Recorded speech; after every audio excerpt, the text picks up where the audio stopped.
안녕하세요. 저는 20대 중반의 휴학생 남자입니다. 군대를 다녀오고 난 후 집안 사정이 좋지 않다 보니 자연스럽게 휴학계를 내게 되었습니다. 이왕이면 휴학계를 낸 동안 돈을 많이 벌어서 학교도 편하게 다니고 여행이라는 사치도 부려보고 싶은 욕심이 있었습니다. 솔직히 일반적으로 다들 한다는 편의점이나 카페, PC방 같은 아르바이트를 해서는 제 욕심을 모두 채울 수 있는 돈을 벌 수는 없을 것 같았습니다. 그래서 주변 친구들에게 단기간에 좀 큰 돈을 벌 수 있을 만한 일이 무엇이 있느냐고 물어봤어요. 물론 다들 저랑 고만고만한 환경에서 살아온 친구들이기 때문에 택배 상하차나 배달 같은 걸 권해줬습니다. 저도 몇 번 다녀보기는 했지만 항상 구하는 것도 아니고 저는 전업으로 일을 하는 사람이 아니다 보니까 길게 일을 하기는 어려웠습니다. 가능한 바짝 돈을 벌어보고 싶은데 그런 일들을 찾는 건 어려웠습니다. 그렇게 수소문도 하고 나름대로 일도 하면서 지내고 있을 때 제 친구 창섭이가 술을 한 잔 사달라며 불러냈습니다. 저는 당장 돈을 모아야 하는데 술을 사라고 하니까 어이가 없었지만 우선 욕이라도 해야겠다 생각하고 친구를 만나러 나갔습니다. 그런데 창섭이는 저를 보면서 알 수 없는 미소를 지으면서 의기양양하게 술을 한 잔 사라고 우기기 시작했습니다. 진짜 입 밖으로 욕이 나오기 일보 직전이었지만 그놈의 술 한 잔만 사면 좋은 일이 생길 거다 라는 말에 넘어갔습니다. 솔직히 무슨 일인지 너무 궁금해서 저렴한 맥주집에 가서 평범한 안주 하나와 맥주 2잔을 시켰습니다. 그러고 자리에 앉아서 창섭이에게 무슨 일인데? 내가 계산할 테니까 말해봐라 하면서 슬슬 구슬리기 시작했습니다. 창섭이는 여전히 실실 웃으면서 저에게 너 돈 되는 알바 구한다고 안 했냐? 나랑 조만간 어디 좀 가자고 하더라고요. 무슨 일이냐고 물어본 말에는 절대 비밀이라고 하루 일하면 적어도 1급 20만 원 정도는 받을 수 있는 일이라고 설명해 줄 뿐이었습니다. 저야 돈만 많이 주면 무슨 일이든지 하겠다고 생각했기 때문에 사실 무슨 일을 하게 될지에 대해서는 크게 생각하지 않았습니다. 다만 창섭이는 일주일 이상은 돌아올 생각하지 말아야 하니 필요한 짐은 잘 챙겨서 오라는 말을 남겼습니다. 저는 당시에 하고 있었던 택배 상하차 일을 더 이상 하지 못할 테니 창섭이와 일을 가게 된 날 전까지만 일을 하겠다고 말해둔 상태였습니다. 그러고 곰곰이 생각해 봤는데 하루에 그렇게 많은 1급을 벌 수 있는 일이 있나 의문이 들었습니다. 하지만 가보기 전까지는 어떤 일인지 알 수가 없었기 때문에 밤새 이리저리 머리를 굴려보다 잠들었고요. 아침부터 저를 데리러 왔던 창섭이와 함께 처음 들어보는 시골로 들어가는 고속버스를 타고 출발했습니다. 가는 데에만 해도 2시간 남짓한 시간이 걸렸는데 전날 늦게 잠들었기 때문에 내려가는 시간은 무료하지 않았습니다. 잠시 눈을 좀 붙여야겠다 생각하고 있었는데 일어나 보니 벌써 저희가 가려는 지역에 도착해 있더라고요. 창섭이를 따라 내린 저는 터미널이라고 하기에도 민망한 곳. 입구에서 저희를 기다리고 있었던 승합차 한 대를 얻어 타고 시골길을 달리기 시작했습니다. 저는 한가롭게 창밖만 구경하고 있는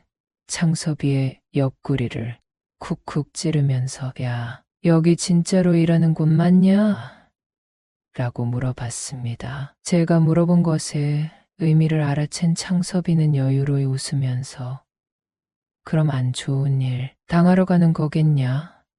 걱정하지 마라. 나중에 피곤해질 수도 있으니까 눈이라도 좀 더 붙이던가 라면서 팔짱을 끼고 몸을 뒤로 기댄 채 눈을 감았습니다. 대체 어디로 가는 건지 감도 오지 않아서 불안한 마음이 들었던 저는 오히려 눈을 또렷하게 뜨고 있을 수밖에 없었습니다. 그렇게 20분 정도 달렸을 때쯤 되었나?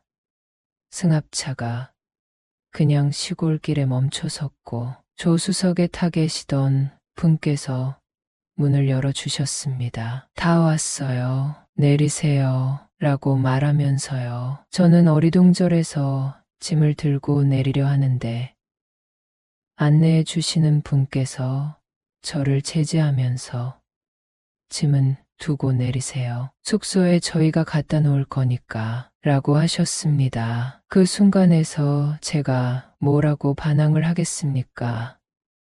집에 돌아가겠다고 하겠습니까? 그냥 시키는 대로 휴대폰만 손에 쥐고 내려서 문밭이 펼쳐져 있는 곳에 창섭이 저희와 함께 차를 타고 온 사람들과 함께 서 있었습니다. 얼마 지나지 않아서 바치를 하기에 최적의 옷차림을 하신 분들이 저희에게 다가오더군요. 그러면서 저희에게 편한 옷을 주시면서 간이 컨테이너 안에 들어가서 갈아입고 오라고 안내해 주셨습니다. 저는 옷을 갈아입으면서 조금 짜증을 내며 이제 무슨 일인지 좀 얘기해 줘라. 보니까 몸 쓰는 일 하는 것 같은데 라고 성질을 냈습니다. 창섭이는 아무렇지도 않게 양파랑 마늘 뽑는 일이야. 그래도 택배 상하차보다는 낫지 않겠냐?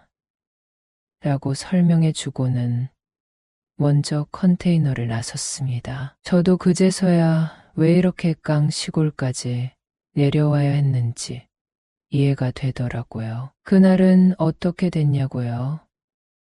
정말 하루 온종일 땡볕에 서서 열심히 마늘을 뽑아댔습니다. 그래도 택배 상하차에 비해서 힘은 덜 들어갈 줄 알았는데 단순 노동이라는 게 이래서 힘든 거구나 하는 걸 제대로 깨달은 날이었습니다. 첫날에는 그래도 온갖 몸 쓰는 일에 적응이 되어 있다고 생각했는데 밤에는 식은땀이 날 정도로 극한의 근육통을 느꼈습니다. 하지만 하루 이틀 일을 하다 보니까 적응이 되었는지 슬슬 몸도 풀리고 요령이 생기기도 하더군요. 웃긴 건 딱 일주일 정도가 되었을 때 창섭이는 일을 더 하겠느냐는 동네 할머니들의 말에 기겁을 하듯이 도망갔다는 것이었습니다. 저도 혼자 남아있기는 좀 민망하지 않을까 싶어서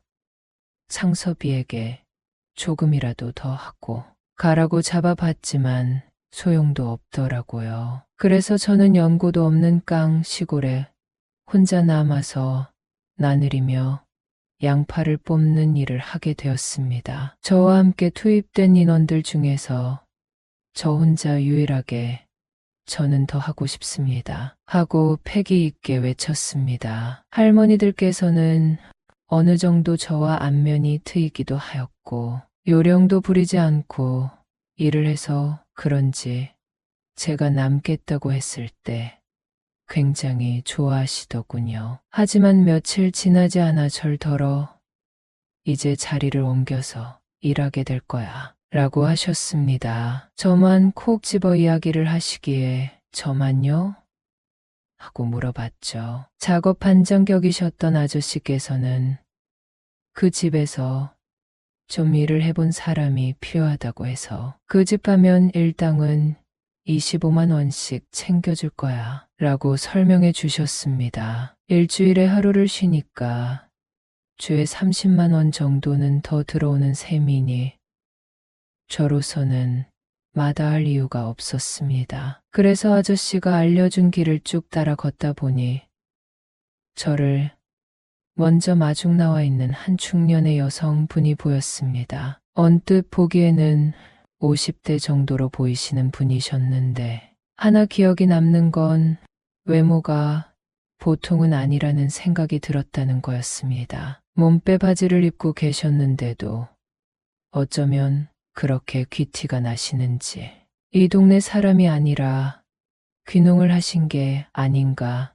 하는 생각이 들었습니다. 저는 어색한 분위기에서 그분을 도와서 개인 파티를 도와드렸습니다. 지금까지 해온 일이니 힘들 것은 없었고 오히려 저녁도 아주 푸짐하게 차려주셔서 시골에 내려간 이후로 그렇게 포식을 해본 적은 처음이었습니다. 그렇게 그 군댁에서 혼자 일을 돕기 시작한 지 일주일 정도 되었던 날, 그분께서는 자신의 집에서 저녁을 먹으면서 술을 한잔하고 가지 않겠냐 제안하셨습니다. 저도 술을 마신 지 오래되어서 거절하지 않고 상에 앉았는데 작은 앉은뱅이 상에 앉아서 마주보고 있으니 평소와 다르게 어색한 분위기가 느껴지더군요. 그분께서는 제가 예상한 것과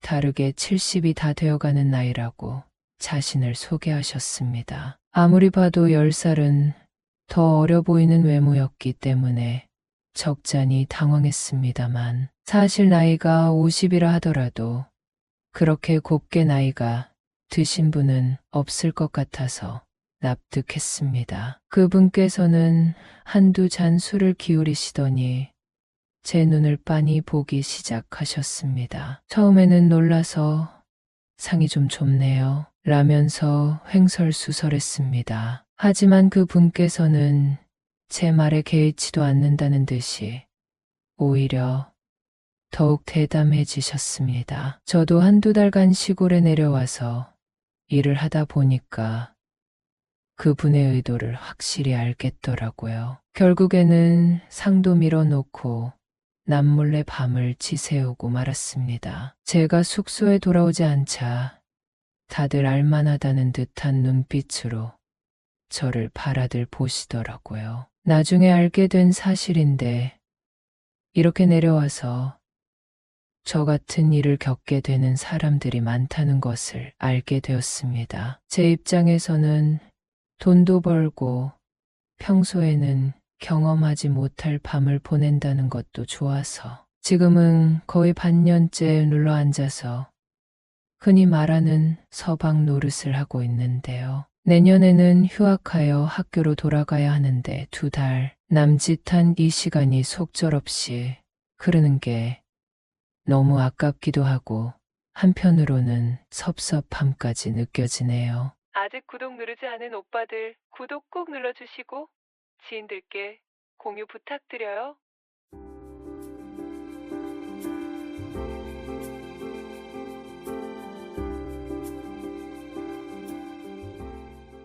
안녕하세요. 취업 전선에 뛰어들려 하다가 실패해 잠시 쉬는 시간을 가지고 있는 20대 후반 남자입니다. 학교도 성적도 애매해서 막상 졸업하고 나니 제가 원하는 회사에는 입사를 할 수가 없어서 여러 가지 자격증을 준비하는 중입니다. 그러는 동안 집에서 생활비를 받을 만한 상황도 아니라서 아르바이트를 해야 하겠더라고요. 그래서 시작하게 된 게 마트 일이었습니다. 마트에 들어오기 전까지는 저에게 이런 소문이 나게 될 거라고 예측도 못했어요. 지금은 그런 소문으로 인해 상처를 받을 누군가를 걱정하고 있는 제가 우습기도 하네요. 제가 체육 관련 학과를 나와서 마트 보안팀에서 근무를 할 수 있는 자리로 들어가게 되었거든요. 보안이라고 하면 뭔가 거창한 게 있을 것 같지만 그냥 정장을 입고 입구에 서서 도나는 없는지 도움이 필요하신 분들은 없는지 살펴보는 역할이에요. 아마 대형마트에 가보신 분들이라면 저 같은 일을 하는 사람들을 자주 봐오셨을 것 같은데요. 처음에는 한 번도 그런 일을 해본 적도 없고 매일매일 정장을 입고 출퇴근해야 한다는 것 자체가 매우 부담스러웠습니다. 어색하기도 해서 목소리도 제대로 안 나오고 마트를 찾아 주신 손님들에게 제대로 안내를 해드리지도 못했던 것 같아요. 그런데 뭐든지 적응이 되어야 한다고 한두 달 지나니 업무에 익숙해져서 지루하기까지 하더라고요. 하루 종일 별 일을 하는 것도 아니고 크게 바쁘지도 않아서 다른 일을 하는 것보다는 훨씬 낫다는 생각이 들었습니다. 그러던 어느 날 쉬는 시간에 마트 뒤쪽에 있는 직원 휴게실을 왔다 갔다 하면서 시간을 보내고 있었어요. 다른 직원분들도 자주 드나드시는 곳인데 처음 뵙는 분이 있더라고요. 여기에서 쉬어도 되는 건지 눈치를 보시면서 못 들어오고 계시길래 들어와서 편하게 쉬세요 라고 말씀드렸습니다. 마트에서는 낙내급이기는 하지만 몇 달 하니 이미 적응이 끝나 있어서 그 정도는 안내해 드릴 수 있었거든요. 그랬더니 아주머니께서는 활짝 웃으시면서 쓰고 계셨던 모자와 마스크를 벗으시며 휴게 공간으로 들어오셨습니다. 그렇게 꽁꽁 가리고 있을 때는 잘 몰랐는데 꽤 미인이셨어요. 젊었을 때에는 분명 한미모하셨을 것 같은 외모이시더라고요. 화장기 없는 수수한 얼굴이셨음에도 불구하고 그런 생각이 들었을 정도이니 아마 지금도 꾸미면 주변 남성분들이 가만히 두지 않을 것 같았습니다. 순간 깜짝 놀라기는 했는데 더 할 말도 없고 해서 저도 그냥 의자에 앉아서 쉬고 있었어요. 아주머니께서도 눈치를 보면서 들어오셔서 그게 공간 안에 있는 간이 식당 같은 곳에서 밥을 받아 드시기 시작했습니다. 잘 보니 특정 브랜드에서 시식을 하러 나오신 분 같았어요. 그렇게 어색해 하시는 걸 보니 아마 시식 일을 오래 하신 것은 아닌 것 같았습니다. 보통 오래 일하신 분들은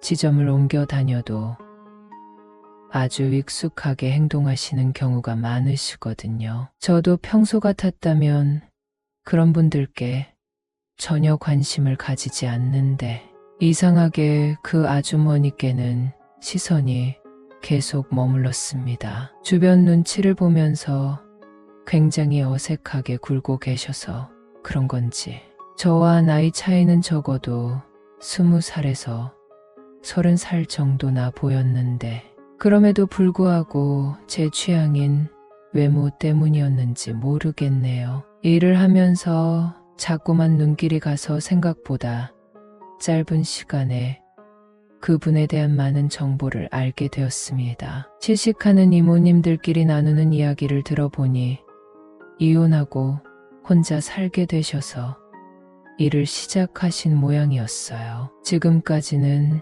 내내 전업주부로만 지내셔서 사회생활은 거의 처음 해보시는 것과 다름없으시다고 하시더라고요. 제가 느꼈던 묘하게 어색한 행동들이 이런 이유에서 나온 것 같았습니다. 마트 근처의 작은 아파트에서 혼자 살고 계시는데 제3분할을 받은 것은 모두 집을 사는 데 쓰셔서 생활비를 벌려고 나오셨다고 하셨어요. 저희 마트에서 오랜 시간 터줏대감처럼 시시 일을 하셨던 이모님들도 새로 오신 그 아주머니의 사정을 들으시더니 안타까운 눈빛을 보내셨습니다. 저도 휴게 공간에서 함께 쉬면서 언뜻 들었던 이야기이기는 하지만 괜히 더 안 됐다는 마음이 들었습니다. 물론 제가 그럴 처지도 아니었지만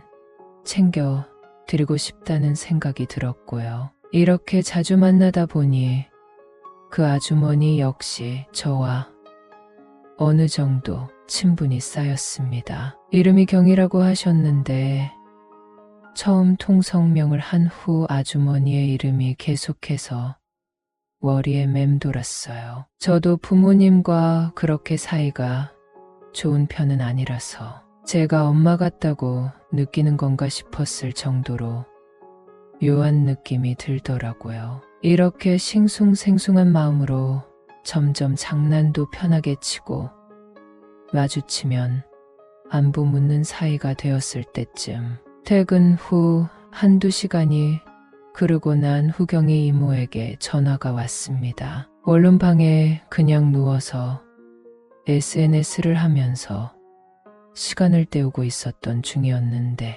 갑작스럽게 울리는 휴대폰 때문에 깜짝 놀라서 자리에 일어나 앉았어요. 잘못 거신 건가? 라는 생각으로 전화를 받을까 말까 참 오랫동안 고민했습니다. 그러다 전화가 끊어졌어요. 다시 전화를 걸어볼까 고민하고 있었는데 다시 경희 이모님께 전화가 걸려왔습니다. 무슨 용건이 있으신가 보다 싶어서 그때는 망설이지도 않고 전화를 받았어요. 그런데 이모님께서는 저에게 지금 와줄 수 있어요? 우리 집에 누가 자꾸만 들어오려고 해서 라고 속삭이셨습니다. 저도 그런 일일 줄은 몰라서 깜짝 놀라서 얼른 간단하게 겉옷만 걸쳐 입고 집을 나섰어요. 정확한 집 주소는 몰라도 대충 어떤 아파트에 사는지는 알고 있어서 그대로 전력 질주를 해서 이모님 댁으로 달려갔습니다. 도착해서 전화를 걸어보니 동호수를 말씀해 주시더라고요. 엘리베이터를 잡아 타고 올라가 보니 술에 취한 남성분께서 비틀거리면서 정말로 이모님 댁에 현관문 도어락을 누르고 있었습니다. 저도 무슨 일인가 싶어서 아저씨, 여기 본인 댁 맞으십니까? 하고 여쭤봤어요. 그랬더니 개슴츠레하게 눈을 뜬 아저씨께서 1603호 우리 집 맞지? 라고 대답하시더군요. 이모님 댁이 1503호셨는데 층을 착각하고 계속 도어락을 누르고 계셨던 거였습니다. 말씀해드리니 깜짝 놀라서 위층으로 계단을 타고 걸어 올라가시며 사과 인사를 하셨어요. 저는 그대로 이모님께 전화를 걸어 문을 열어보시라고 했고 이런저런 일 때문에 층을 착각하신 것 같다고 말씀해 드렸습니다. 그랬더니 이모님께서는 가슴을 쓸어내리며 한숨을 쉬시고는 약간 진정이 되셨습니다. 저도 아무 일도 없는 것을 알고 나니 그나마 마음이 놓이더라고요. 그대로 집으로 돌아가려 했는데 이모님께서 이렇게 늦은 밤에 불러서 미안하다며 따뜻한 차라도 마시고 가라고 저를 붙잡으셨습니다. 아무리 나이 차이가 있다고 해도 여자 혼자 사는 집에 들어가는 게 민망하고 죄송스러워서 거절하려 했는데 이모님께서 이렇게 보내면 마음이 안 좋을 것 같다고 하시는 겁니다. 그래서 못 이기는 척 이모님을 따라 들어가서 거실에 앉아 차를 한 잔 받아 마셨습니다. 집이 작기는 해도 혼자 사셔서 그런지 살림살이도 많지 않고 아주 깨끗하게 정리가 되어 있었습니다. 집안을 둘러보는데 베란다에 빨래를 해서 널어놓은 옷가지들이 눈에 들어왔습니다. 저도 모르게 그걸 빤히 보는데 이모님께서도 부끄러우셨는지 급하게 커튼을 치시고는 민망한 듯이 웃으셨어요. 저도 괜스레 부끄러워서 뜨거운 차를 한 번에 들이키고 일어서려는데 이모님이 저를 붙잡으셨습니다. 아까 그런 일도 있고 혼자 있기가 너무 무섭다 라고 하시면서요. 저도 미친 건지 오히려 저를 그렇게 붙잡아 주시는 게 반갑게 느껴졌습니다. 불을 끄고 마음이 진정될 때까지 TV라도 함께 봐 드려야 하겠다 싶어서 채널을 막 돌리고 있던 중이었는데요. 영화를 틀어주는 한 채널에서 조금 그런 장면이 나오고 있었습니다. 침이 꼴깍 넘어가고 이모님 눈치를 보고 있는데 다리 위에 올려놓았던 제 손 위로 이모님의 손이 슬그머니 포개어졌습니다. 저희는 그렇게 밤이 새는 줄도 모르고 함께 시간을 보내게 되었습니다. 그 후로도 저는 마트 일이 끝나면 이모님과 함께 퇴근하여 이모님이 살고 계시는 아파트로 향하고는 합니다. 함께 늦은 저녁도 먹고 서로가 원할 때마다 즐거운 시간도 보내고 있어요. 하나 마음에 걸리는 건 저희가 이렇게 지내고 있다는 게 마트 내에서도 조금씩 소문이 나고 있는 것 같다는 점입니다. 저야 소문이 나도 상관은 없지만 생계를 위해서 꼭 일을 해야만 하는 이모님께서 피해를 입으실 수도 있을 것 같아서 그게 신경이 쓰이네요. 아직 구독 누르지 않은 오빠들 구독 꼭 눌러주시고 지인들께 공유 부탁드려요.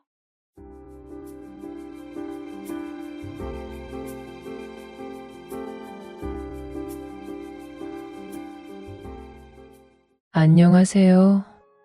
제 베스트 프렌드의 아들 승호가 우리 집에 살게 되면서 일이 있었어요. 반 100살 넘게 살면서 이런 설렘을 갖고 살아가고 있는 자신이 참 낯서네요. 승호는 10년 넘게 저를 찾아오고 있어요. 넓은 가슴, 차분한 목소리, 따뜻한 마음씨를 가진 그 아이를 어찌 사랑하지 않을 수 있겠어요? 저는 중부 지방에서 아들 하나를 키우며 그저 평범한 일상을 살고 있었어요. 아들은 같은 유치원에 다니는 승호라는 아이와 무척 친했어요. 아들은 명랑하고 친구가 많은 성격이었어요. 식당에서 밥 먹을 때도 잠깐 놀이방에서 놀고 온다고 하더니 웬 남자아이를 데리고 와서 엄마, 나 오늘부터 얘랑 친구하기로 했어 하며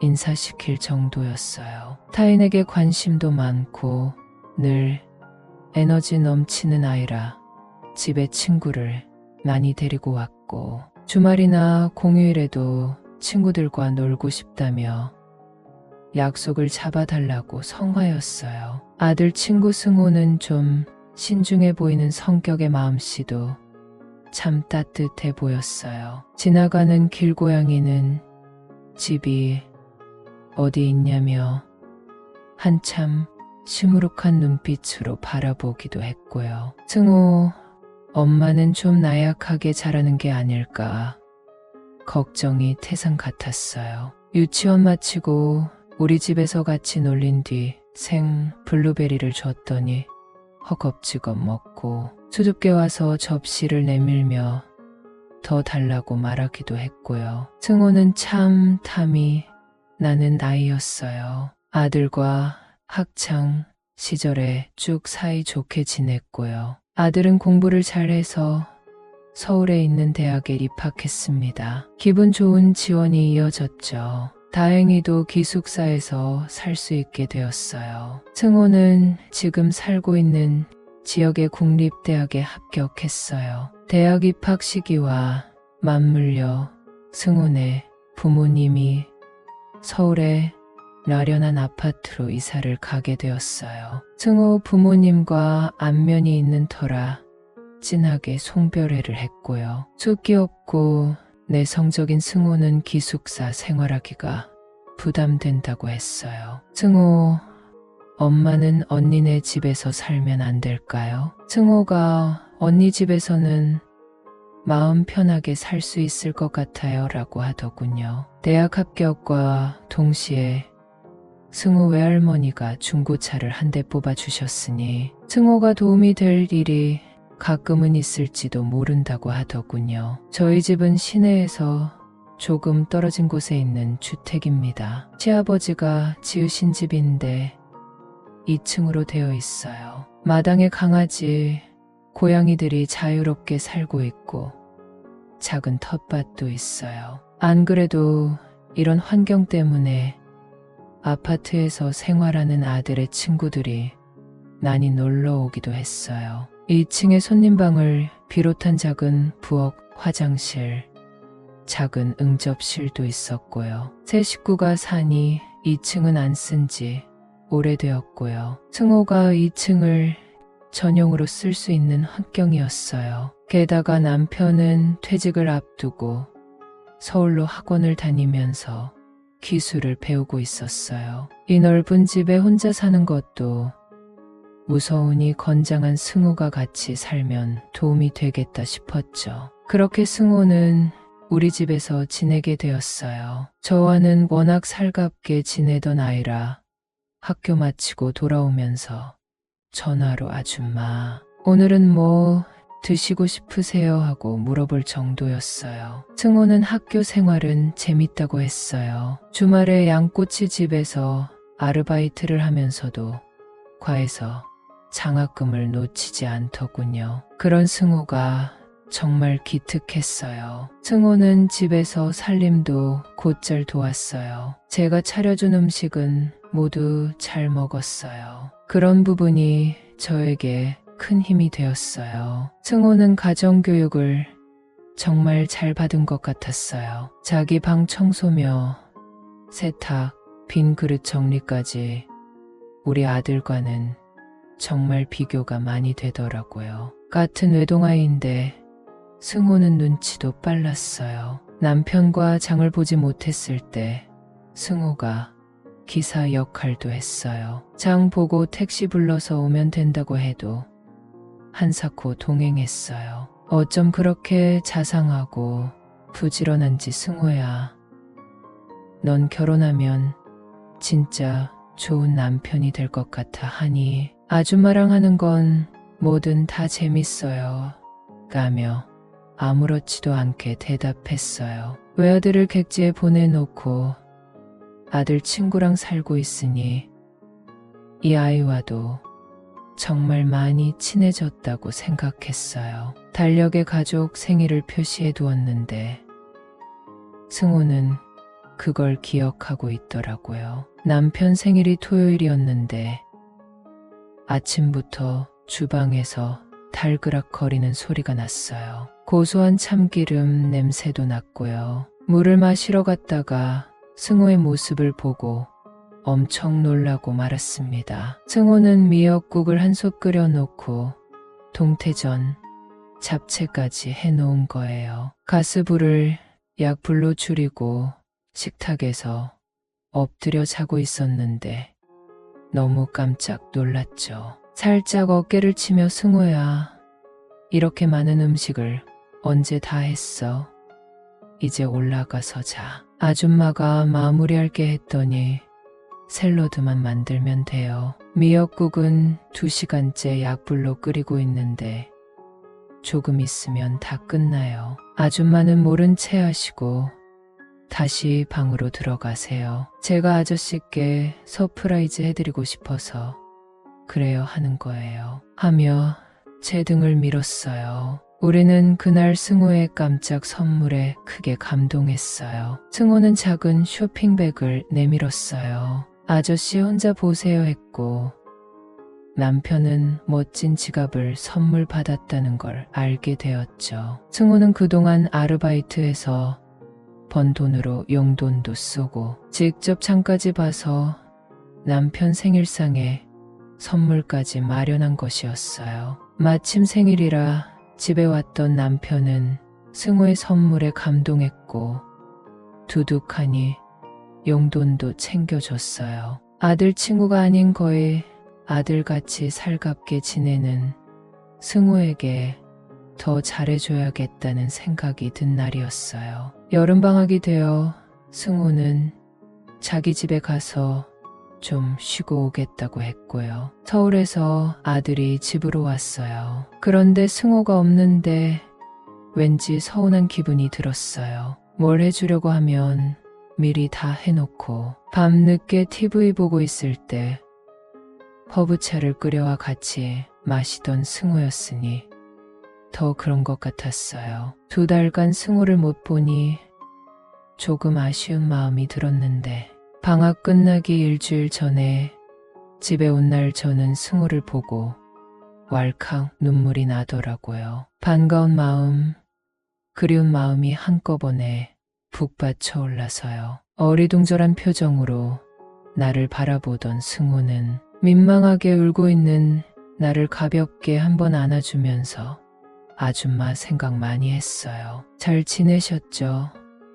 하는데 주책 없이 반갑다며 더 크게 엉엉 울고 말았어요. 그때 승우와 단둘이 있기 망정이지 다른 식구들이 봤으면 크게 오해할 뻔했어요. 승우는 서울에서 여자친구를 사귀었다고 하더군요. 부모님 친구분의 딸인데 서울에서 대학을 다니고 있다고 했어요. 궁금한 마음에 사진을 보여달라고 했더니 흔쾌히 보여주더군요. 여자친구는 말도 예쁘게 하고 참 착한데 단정하게 묶은 머리, 살며시 지은 미소가 매력 포인트라고 하는데 정말 둘이 무척 잘 어울렸어요. 승우는 한 달에 한 번은 서울에서 여자친구를 만나고 왔어요. 그러던 어느 날 시무룩한 얼굴로 집에 들어왔어요. 소진이 만난다더니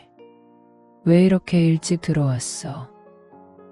아줌마 오늘 저한테 시간 좀 내주세요 하는 거예요. 둘이 무슨 일이 있나 싶어서 맥주와 안주거리를 챙겨 거실로 나왔습니다. 승호는 소진이가 다리를 걸치고 있었다고 하더군요. 소진이를 만나러 가는 길에 소진이가 다른 남자의 팔짱을 끼고 깔깔거리고 웃는 것을 봤대요. 약속 시간이 한참 지나고 소진이가 나타났는데 슬쩍 더 봤답니다. 일찍 왔어.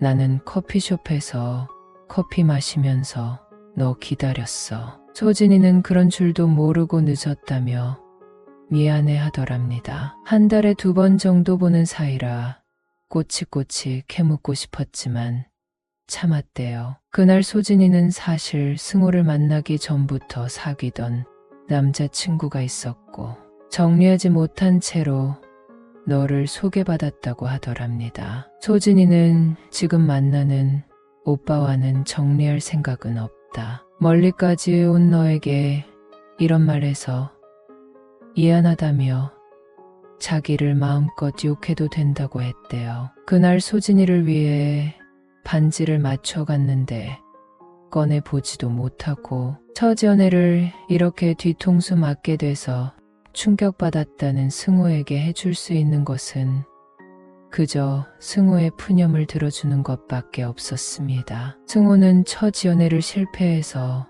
정말 좌절했다며 KTX 타고 오면서 얼마나 울었는지 모른다며 한숨을 내쉬더라고요. 그러더니 자기 좀 도와줄 수 있냐고 하더라고요. 아저씨와 주말 부부로 지내는 것 같은데 아줌마도 힘들 거 아니냐고 하는데 승호가 내 마음을 먼저 알아주는 것 같아 반가운 마음이 들었어요. 그리고 승호와 동이 틀 때까지 함께 했어요. 솔직히 저는 10년 넘게 남편과 각방을 썼거든요. 건강하고 자상한 승호가 너무 좋았어요. 승호는 그날 이후로 거의 저와 한 방을 썼습니다. 우리 둘이 있을 때는 여보, 당신 하며 농담을 주고받았고요. 군에 입대하여 휴가 나올 때도 우리 집에 들러 나를 사랑해주고 갔습니다. 승호는 이 지역에서 가장 큰 기업에 취업을 하게 되었는데요. 여자친구를 만나면서도 저를 위해 주었어요. 이렇게 착하고 자상한 작은 남자친구가 있기에 갱년기도 무리 없이 지나갈 수 있었던 것 같아요. 10년 넘게 부족함 없이 나를 챙겨주는 승호에게 더 예쁜 여자가 되고 싶네요. 지나친 욕심일까요? 아직 구독 누르지 않은 오빠들 구독 꼭 눌러주시고 지인들께 공유 부탁드려요.